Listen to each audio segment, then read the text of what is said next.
を殺してえか知らねえが、別に俺いいもん。俺にはマキマさんがいる。マキマ、デンジ君、あの魔女に飼われちゃってるのか。なら一緒に逃げても無駄だったか。俺もキスすんじゃなかった。これ以上俺のせいで人死ぬと目覚め悪くなったからよ。逮捕すれ。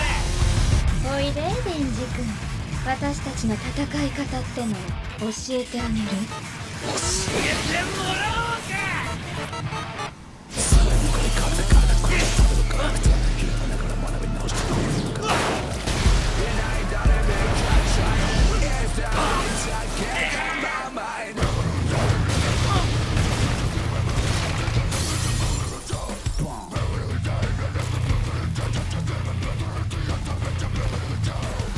デンジ君、応用ができてないね。チェンソーをぶん回すだけじゃダメだよ。もっと自分の力を理解しなくちゃ。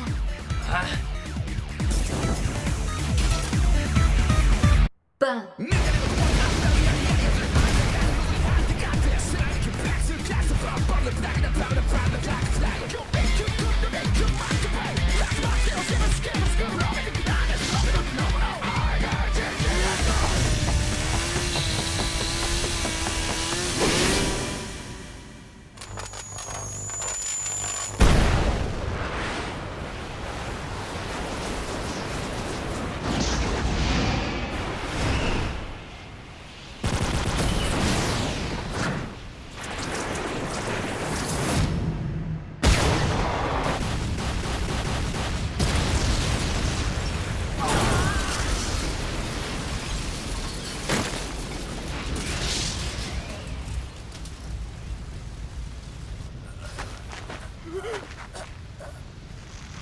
再生？